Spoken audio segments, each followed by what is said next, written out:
É normal seu bebê ter refluxo? O que fazer quando isso acontece? Antes de continuar a falar sobre esse tema, não esqueça de curtir o vídeo e se inscrever nesse canal. Nos acompanhe também nas outras redes sociais. O que é refluxo em bebês?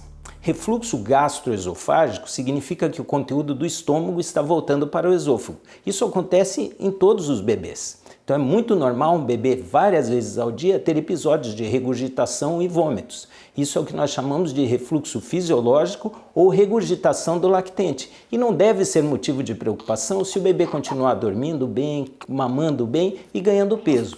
No entanto, existe outra situação que se chama doença do refluxo gastroesofágico, que é quando há sintomas ou complicações desses episódios de refluxo. Por exemplo, o bebê pode não ganhar peso adequadamente, recusar as mamadas, eventualmente ter sinais de anemia. E, nesses casos, há necessidade de procurar o pediatra. E o pediatra, sim, através de uma boa história clínica, de um exame físico, vai avaliar se há necessidade de investigação. Em alguns casos, a necessidade de encaminhar para serviços especializados. Nós, por exemplo, no Pequeno Príncipe, temos um serviço especializado em gastroenterologia pediátrica que tem profissionais, equipamentos e equipe dedicada ao atendimento e à investigação e tratamento dos bebês que têm suspeita de doença do refluxo.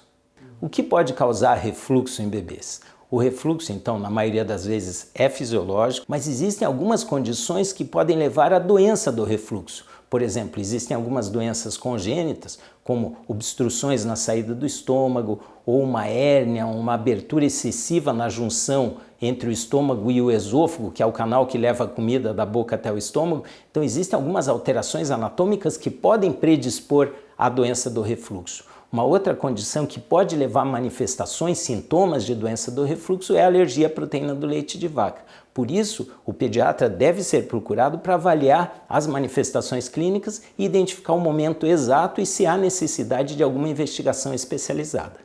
E como tratar esses bebês? O primeiro passo para se pensar em tratamento é identificar se há necessidade de algum tratamento específico.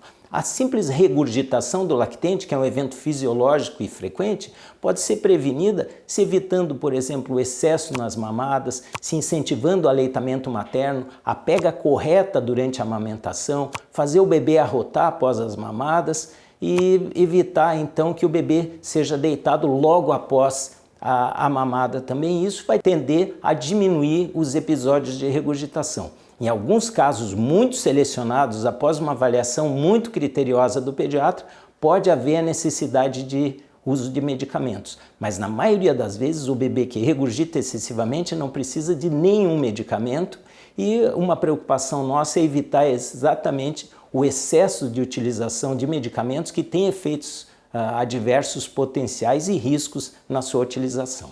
Esse conteúdo foi interessante para você? Nos ajude a divulgar essa informação, passando para as pessoas que você acha que podem se beneficiar desse vídeo. Então isso vai nos ajudar a podermos compartilhar conhecimento e informação e ajudar o maior número de crianças possível.